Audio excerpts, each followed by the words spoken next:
Во следните минути ќе зборуваме за еден историски успех кој што се случува во спортот. Поточно имаме за прв пат човек, струмичанецот Зоран Јовановски е првиот македонец кој што ќе ја представува или ќе настапи на зимската олимпијада и ќе ја представува, се разбира, Македонија на зимските параолимписки игри во Милано Кортина за оваа 2026 година. Стартуваат истите многу наскоро, поточно на почетокот од месец март, на 6 март, а нивното испраќање ќе биде за многу скоро.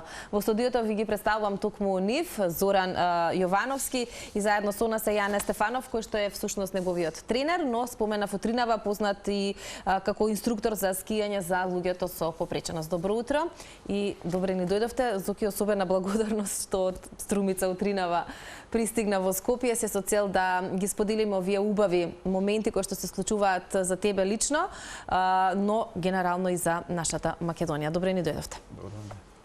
Јане, ова е историски успех, тоа го напоменавме веќе неколку пати. Македонскиот олимписки комитет излезе и со официјална информација за тоа што ќе се случува и дека имаме всушност за прв пат представник на зимската параолимпијада, но можеме ли да кажеме кој е патот, бидејќи верувам дека вие најдобро го знаете тоа со искуството, со тренинзите, со надпреварите кои што ги имавте изминатиот период, како се стигнува на параолимпијада? Што се е потребно да се направи? Патот е трновит и тежок, но може да се успее. Значи, целата идеја на параолимпијадата и одење на параолимпијадата покрај тоа што одиме да победиме е дека ова ќе биде поттик на луѓето да се занимаваат со овој спорт. Значи, поттик сега во моментов пред екраните седи некој дете во количка и разбира дека му е дозволено да сонува, дека ако биде добар, ако се труди и ако вежба, дека ќе може да постигне да оди на олимпијада. На параолимпијада е исто олимпијада. И тоа е целата идеја на ова што го работиме повеќе години од почетоците, од првиот момент кога го видов Зоки како скија во Маврово. Он ќе си раскаже малце за почетоците. До ден денес се роди еден сон дека ќе одиме баш на оваа параолимпијада, бидејќи и блиско е овдека во Италија. И он патуваше со Бајлево од Струмица до овде за да биде во студио, но тоа Струмица е многу блиско. Ние во овие тренинзи поминавме околу 20.000 километри. Најмалку 20. Одење наваму и натаму, за да може да се подготвуваме на терените на Алпите, во Јасна, Словачка и така натаму. Значи имате добра подлога за она што ве... Патуваме без проблем, АМСМ може да го користиме на...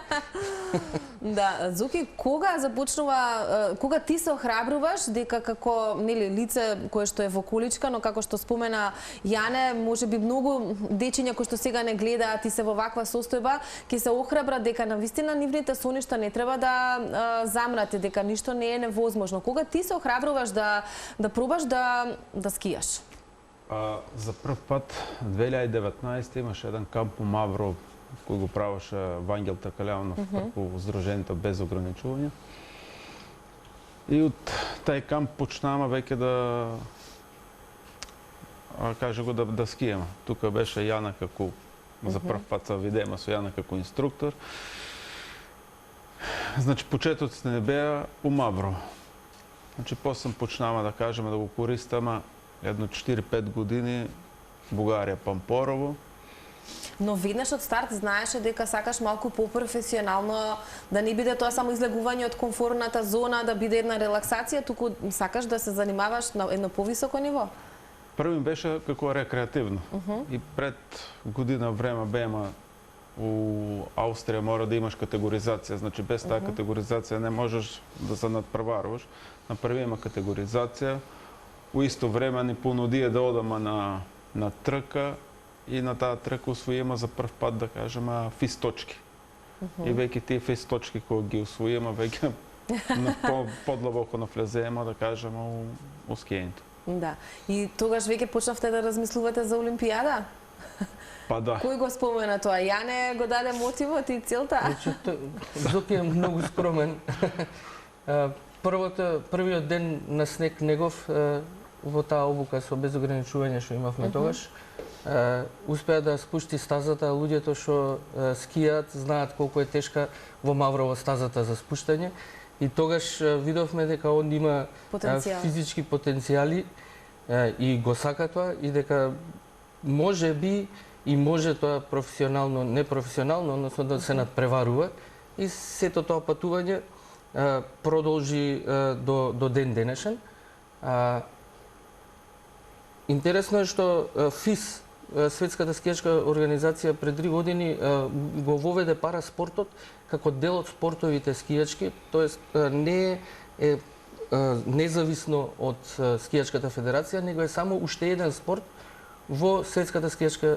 И тогаш они почнаа да прават тие што се development кампови ги викаат на ФИС, каде што се луѓето, параатлетите, се собираат на едно место и работат со тренери кои се запознаени и добро навлезени во таа материја и тие нас ни помогна да можеме да стигнеме до ова ниво. Пошто да не се лажеме, ние можеме да бидеме инструктори за скијање, меѓутоа науката и параскијањето е многу поразлично отколку обичното скијање, така да секогаш е добре дојдено знаење од веќе искусни инструктори. Ние одевме на тие кампови и така влеговме во светот на надпреварите. Колку ФИС точки или поени така треба да се соберат за да се стигне до Параолимпијада? Затоа што оваа информација е многу свежа, нели, од крајот на минатата недела, кога и вие бевте во исчекување дали ќе биде или нема да биде. Од што зависеше пласманот на Зоки? Значи, секој надпреварувач трга со 1000 ФИС точки и се намалуваат точките. Треба 240 точки за да може да учествуваш на Олимпијада. Ние немавме можност да идеме на сите надпревари и не успеавме за многу малце од финансиски, да. Или од некој друг? Од финансиски. Добра.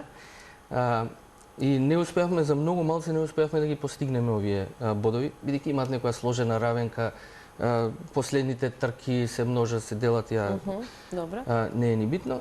И добивме, бидејќи за прв пат се појавуваме, бидејќи неговиот напредок беше многу брз во овие 2 години, ФИС одлучи да даде едно писмо до Параолимпискиот комитет светски и да не прифатат, независно што за малку ги немавме освоено точките. И ние сме благодарни за тоа и за тоа беше чекање, ќе одиме, нема да одиме, и многу касно ние всушност дознавме за тоа дека ќе одиме.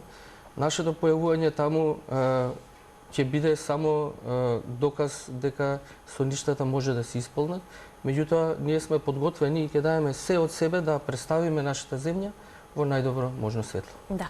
Зоки, вие заминувате всушност сега во четврток, тоа се неколку денови пред почетокот на Параолимпијадата. Зошто го правите тоа толку порано, да речам? Дали ви преследува период на дополнителни подготовки таму и кој е денот кога се надпреваруваш, за да знаеме сите да гледаме? Значи, ние одаме малце порано, мора да одаме до Австрија, дека што произведен ситскио. Мора да имаме штитници за ноите. И сега, например, моментално го приготвува тај штитник и одаме да го намонтираме на ситскиот. Без тај штитник не може да настапуваме на Параолимпијада. Добра. Кога е денот кога се надпреваруваш? На 15. На 15 март. Какви очекувања имаш или со каква, верувам дека со добра енергија одиш, заради тоа што се она што си го правил изминативе години, доаѓа момент да го представиш на едно од најмасовните или најголемите спортски случувања генерално, нели? Значи, очекувања, да кажеме, ми е само да завршам трката, бидејќи, да кажеме, тај ситски што го има, тај не е права на личност за мене. Значи, секој ситски и, да кажеме, таа количка се права спрема потребите на човекот. А сега, например, да кажеме, јас тај ситски што го имам, тај не е поклонен. Добра. И кој не е личност за мене, и тај, например, сега што се надпреварувам ситски е за обука. Не е, да кажеме, за персонален професионални цели. Значи само очекувам да кажем да завршам трката. Ништо друго. Добро, Јане, Делот со опремата ние мора да се екипираме подобро со опремата. Ова ситски благодарност до словенците. Да. Затоа што кога го видоа како скија со тоа старото негово ситски што го имавме, не би рекол се сожалија, меѓутоа им текна дека имаат вишак ситски кој би можеле ние да го земеме и ни го поклонија, буквално ни го поклонија. И тоа е какво е, меѓутоа е многу подобро од претходното. а вака за да се изработи специјално за него, веројатно тоа чини многу пари. Имаме ли некаква поддршка сега еве од државата, бидејќи ова е еден историски успех? Имаме поддршка од Скијачката федерација, од Параолимпискиот комитет, поддршка има, меѓутоа многу често ја слушаме реченицата нема пари. Значи поддршка има, сите даваат поддршка, сите сакаат, ја разбираат важноста на тоа да имаме параолимпиец на зимска олимпијада се. Меѓутоа таква е и ситуацијата во Македонија да нема средства за тоа. Ова е, да речеме, олимпијадата и учеството на олимпијадата е повеќе и за развој на овој спорт, затоа што претпоставувам дека понатаму ќе можеме полесно да најдеме и спонзори и поголема помош од државата и од Скијачка федерација и од Параолимписки комитет, за да можеме да исполнуваме тренинзи и да имаме соодветна опрема. Затоа што не завршува ова со олимпијадата, другата година имаме светски куп, потоа има други надпревари и ние се надеваме дека ќе можеме да привлечеме со ова млади атлети кои ќе сакаат да се занимаваат со зимските спортови и дека ќе успееме некако да ги доведеме до надпреварувачко ниво, за да може и понатаму да овој спорт живее кај нас. Како ви се одвиваат тренинзите во остатокот од годината, еве кога не е зима официјално, да кажам, затоа што претпоставувам дека мора да се работи физичката кондиција да се одржува постојано? Да кажем, повеќето по домашни услови.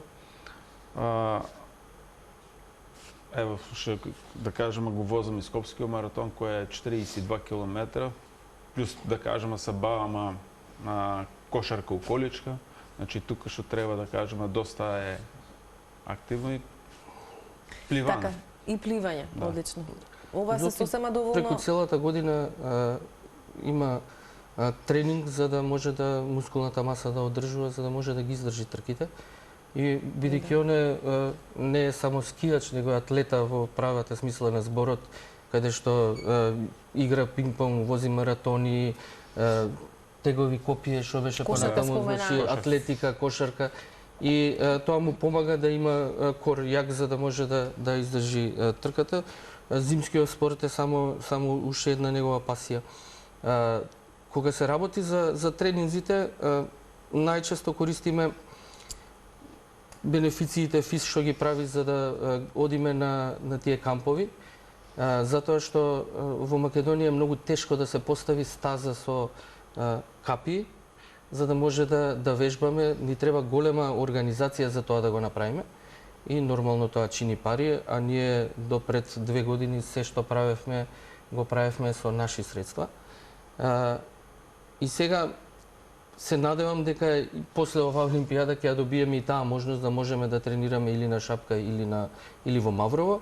Меѓутоа пристапноста и на двата центри се какви што се, значи пристапноста е близко нула.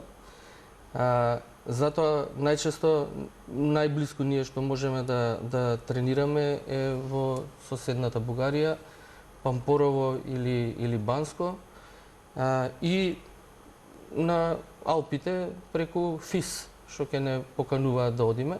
Така да сите тренинзи што ги имаме направено на капи ни се во склоп на овие кампови. И постигнавме, мислам дека многу голем успех со толку мал тренинг. Да. Ова е за мене фасцинантно. Навистина е фасцинантно и ја имате поддршката од Македонија, верувам допрва ќе се почувствува, особено нели кога ќе стартуваат и параолимписките игри. Ја гледам минутажот и гледам дека сме некаде пред крај, некако брзо ми помина, но би сакала, го споменавме Вангел Тркалјанов, еден од носечките ликови кој што го донесе сето ова или направи да е нели така возможно и достапно па и за лицата со попреченост.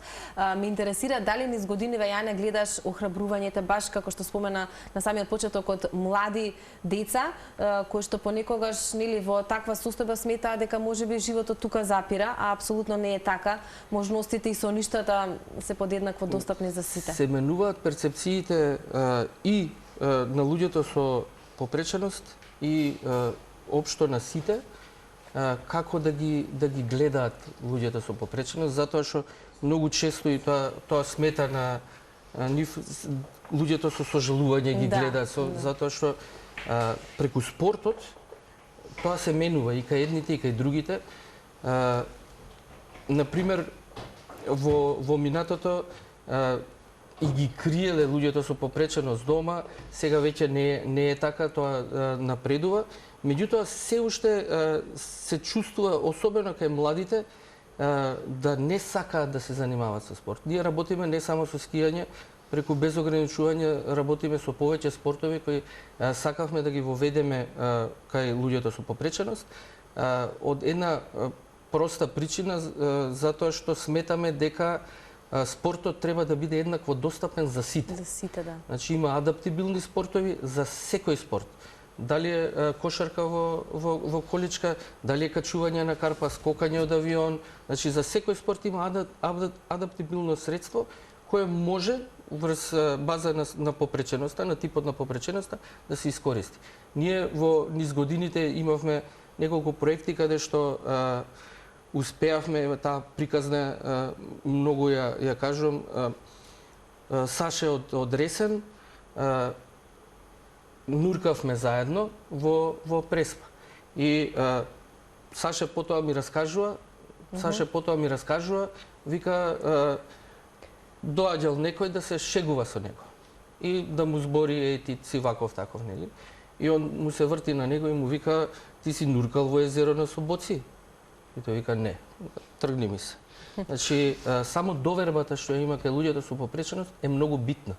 И мислам дека само преку спортот и преку занимавање со спортови може да се постигне тоа. И треба да се сменат перцепциите, уште е рано, треба да се сменат перцепциите кај луѓето со попреченост и луѓето без попреченост, и кај луѓето што ги гледаат, кај родителите, затоа што родителите кои имаат деца со попреченост исто една голема пречка кои сакаат да ги заштитат децата и неќат да ги дадат да идат децата да скијат, затоа што тоа го сметаат за опасно, за ова. Значи и тоа ќе се смени со време, ако работиме убаво ќе се смени и тоа и мислам дека на крајот ќе имаме едно инклузивно општество каде што сите ќе бидеме еднакви. Па се стремиме кон тоа, апсолутно. Јас морам да ви кажам дека толку ни е минутажата, за жал, во 8 имаме вести, но ми беше исклучително драго што утринава бевте наши први гости, што имавме можност да зборуваме за овој навистина голем успех за нашата земја. Посакувам навистина, Зоки, светот е, како да кажам, да биде на дланка, да нема граници, да нема никакви ограничувања и навистина да си поминете пред се убаво во Италија, а потоа ако се оствари некаков успех, тоа ќе биде само и повеќе добре дојдено. Да. Благодарам многу за гостувањето, благодарам Јане секогаш за одвоеното време.